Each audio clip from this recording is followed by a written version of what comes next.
My name is Darius, and I am under the employ of one of the wise men. It's a very respectable job, for there are only 3 in the entire Persian Empire who have the ability to truly see the stars and to understand their meaning, to understand the future, the past, and to have the gods speak to us through the shining stars of night. And so one particular evening, my home is over here, just a few blocks away is where the wise men's place is. And he ran and knocked on my door. And I came outside, which wasn't too surprising, because every time the stars move on their constellation and things change and the planets line up, he comes excitedly to my door. But this day was different. This day, he pointed out something truly shocking, something that kept him from having full understanding. And that alone was shocking. He understood that this light was shining, and it was shining down upon the west. And we didn't know what it was, and it scared me that he wouldn't have any sense of understanding. And yet, there was an excitement amidst that fear. Because here was the wise man believing and telling me that this was an exciting moment, for God must surely be blessing each one of us with a transformational moment. Otherwise, this light would not be shining. It was just not right. It didn't fit within the heavens that he knew. And so we can only imagine what God must be trying to say. He called for his horseman, his courier, to come, to get on that horse and to ride as fast as he could to find the other 2 wise men who were in another part of Persia. And in the meantime, before it was even light, we started gathering what needed to be gathered. We gathered water. We gathered food. We gathered animals, camels, anyone to help us on this incredibly long journey. Then we gathered a militia, and we gathered gold.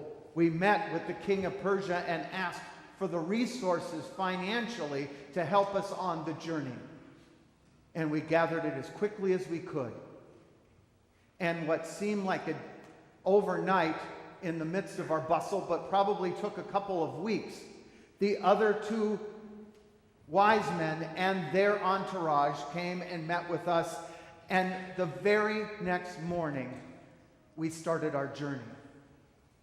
It trickled down, hearing what the 3 wise men said to the rest of us, that they wanted to hurry as fast as they could because they weren't sure how much longer this light would shine. And they didn't want to miss what God was attempting to tell the world, because the entire known world could see that light, and they didn't want to miss it at all. But I was scared to death. Imagine what it must have been like and what we had to endure, because the distance from where we were to where we think that light was shining, Jerusalem, was 1,225 miles. That is a long way in a car. We were on camels. We were going slowly because we had to bring an entire entourage. And we were scared to death because we were going through a desert with its own problems, its own animals, its own creatures. We had to go through the deserts in places we didn't know. We had to carry gold with us because every place, new land we came into, we often had to meet with the king or the leader or the ruler of that particular area and ask permission. And oftentimes we had to provide income, gold or jewels, for permission to pass through their land unharmed. And as we went, soon the word would get out that we were people with means, that we had the gold and the jewels and whatever else necessary. And we would have to face bandits. And that's why the entourage was so important, to have the men who would fight our battles for us and keep the robbers at bay.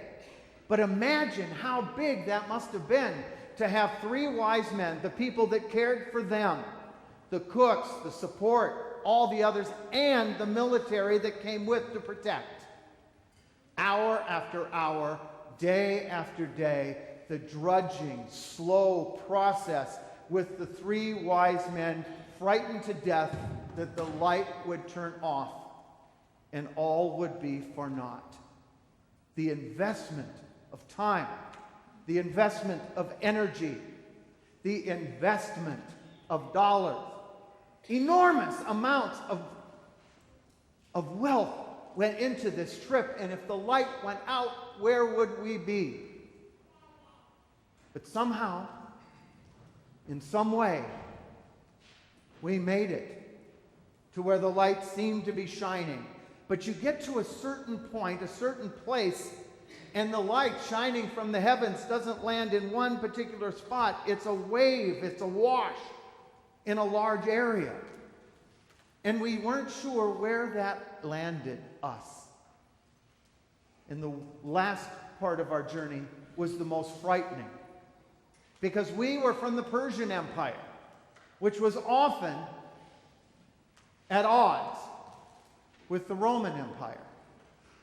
And we had to go to Jerusalem to meet its local king, to ask permission to go onto their land. And there was no guarantee that they would allow it, or that we would even make it safely back home. We went in humbly. The rest of the entourage stayed. They put down their arms. They stood around the camels and the wealth. Just 3 wise men and their support. 1 person each. I stood next to my wise men and 2 other men stood next to theirs. The 6 of us went in and we met with the king. When we saw him, he seemed kind of smarmy, like a used camel salesman. And we couldn't quite put our finger on it. But I heard my wise man whisper to another one, "Take him at face value." And they told the story of what they had seen and why they had made the investment of the time and the income and the energy to travel so far. And Herod, this king, asked us why we would take such risks. And we explained the star. He acknowledged that he too had seen it, but didn't think much of it. And when we explained that this, we believed, or the wise men believed, that this was not just a happenstance in the sky, but was actually something spoken from God, he brought in his own people. First, the Roman gods, their priests, who didn't know anything about why it was in the sky. And so Herod then explained to us that there were a group of people called the Jews, who also had their own form of religion and their belief in one God, which was not dissimilar to our own, because we were Zoroastrian, which was another form of religion with a belief in a single God, a single deity. And so we were curious. And so Herod kind of shrugged his shoulders, and he called on their priests of the Romans to go talk to the priests of the Jews. And their leaders came in. And one of them took out the scroll and rolled it out and said from Micah chapter 5, verse 2, "But you, O Bethlehem of Ephrathah, who are one of the little clans of Judah, from you shall come forth for me one who is to rule in Israel, whose origin is from old, from ancient days. Now, where was Judah? And they explained that Judah was just south of Jerusalem. And we said that seemed to make sense because the light seemed to be shining the brightest just south of where we were. And they explained that Bethlehem was not even a day's journey, not even half a day's journey, that even by walking slowly you could get there in an hour and 47 minutes. And so the wise men asked Herod. Herod thought for a moment. And I heard one of the wise men whisper to another, we need to be careful. Because they're talking about a ruler over Israel, and perhaps this ruler won't think kindly of that ruler. But after a moment of thought, Herod gave us the okay.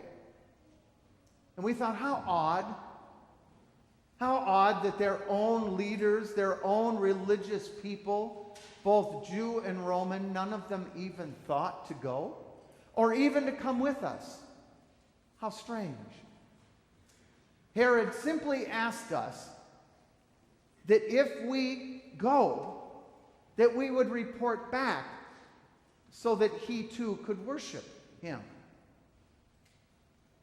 And I thought to myself, and didn't verbalize it, if my 3 wise men would travel 1,225 miles to sit down and kneel before this possible king that the Jews speak of, could not Herod walk, ride, or otherwise less than a half a day to find this king himself?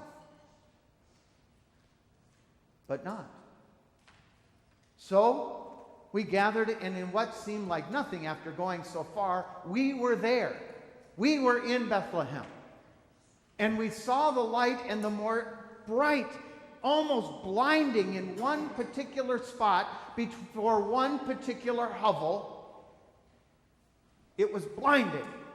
And we knew in both feeling and sharpness that this is where that light shined. And very carefully, almost fearfully, but with such pent-up excitement, the 3 of them and the 3 of their guardians walked up and knocked ever so slightly on the door. Now here is where your understanding and my story diverge. First, I keep saying wise men.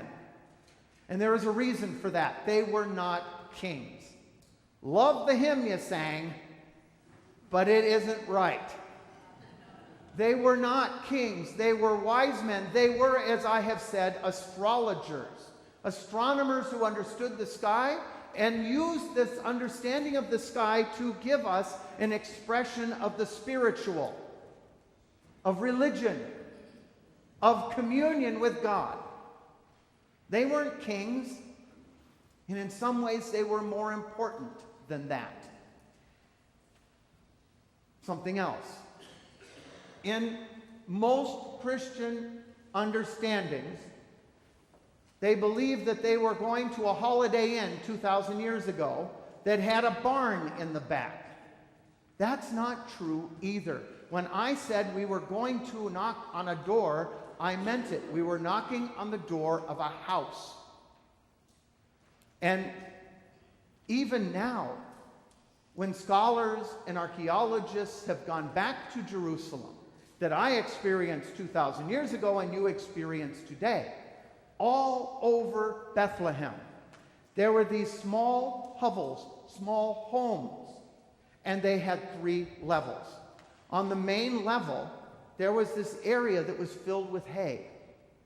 Now, these were very poor people. If they were fortunate enough to have a few animals, a cow, maybe a couple of sheep, at night, they would bring them in and let them stay inside. That way they wouldn't be stolen. And they would produce enough heat in the wintertime, because the desert gets cold at night, to provide a little warmth. And on that level, up one step, about this height from the floor, would be the main area, up just enough that the cows and the sheep wouldn't hop up. And right in front of this, there were two little oval holes about this deep, where the cows and the sheep could come up in the manger and eat and drink.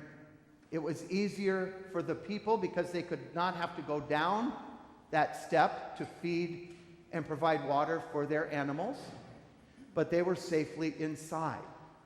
That was the manger. The main floor, right up here, was where the family lived, slept, ate, experienced life all in one room. Now, if the family was blessed, because they all had flat roofs, they would build another room, an upper room, on top. And that's where they would have family gather who were visiting, and even more so, provide income that when travelers were coming through, they would let someone stay in that space. So, on this particular night, when the wise men knocked on the door and we went in, the place was a hum. Not only were there people in the upper room already there, but here was a family of the owner of the home. Now you might say, wait a minute, it says in the Bible, innkeeper. But in the original Greek, there is, in different places in the Bible, both in the Old Testament Septuagint and in the New Testament, there are two words. One in the Greek word means innkeeper, and the other one means homeowner. In this particular place, it doesn't say innkeeper. The Greek word means homeowner. It was just a mistranslation that was easier to share in a hymn. And I get to the reason why that is so important in just a moment. We went in, and there was the child, the mother and the father. And at first we didn't move because we were so in shock. And then we realized and fell to our knees. Because we had met with so many earthly kings, one just hours before, who were arrogant, who were demanding, who were greedy and wanted our gold, who were manipulative, and we even feared for our lives.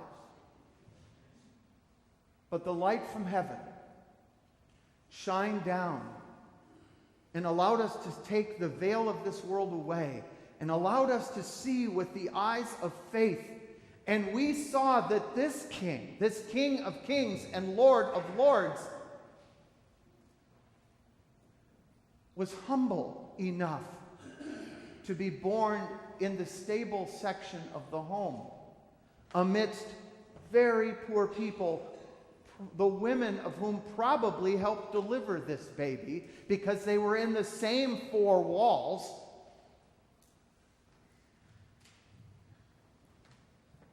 And this child, this God,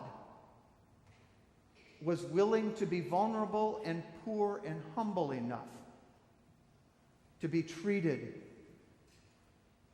so modestly, so, well, the opposite of arrogant, the opposite of greedy, the opposite of what every other king ever experienced. And it is in that humility that we fell on our knees and we worshiped this God. We brought the gold, we brought the frankincense, we brought the myrrh. And then we realized,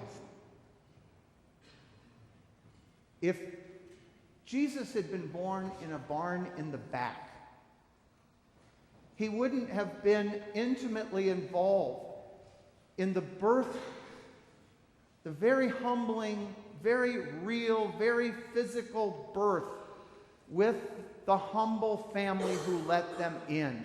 Every part of the birth of Jesus was done in the humble human way, including the women of the house there to assist. And then when the shepherds came and went, it reinforced the lowliness and the humanity of this king. But even worse, it's one thing for shepherds who were Jewish, as lowly as they were, to come in and see the Christ child in that moment. But to let in Gentiles? What this means is that this humble, lowly king wasn't just king of the Jews. This was a king of the entire world and the entire universe. And we knew this was our king as well. And that light that shined may have shined most brightly on Jerusalem and Bethlehem, but it shined its light all over this world and around the heavens. And so, you have to choose. We all worship something. Some of us worship money. Some of us worship rulers, earthly rulers. But you have the opportunity, like we did, to fall on our knees and to worship one who wants to be with us, who is never too high and mighty to be in our midst, who will forgive us, heal us, and sustain us for all time. The choice is yours. And I hope you can see the light like we did that night. Amen.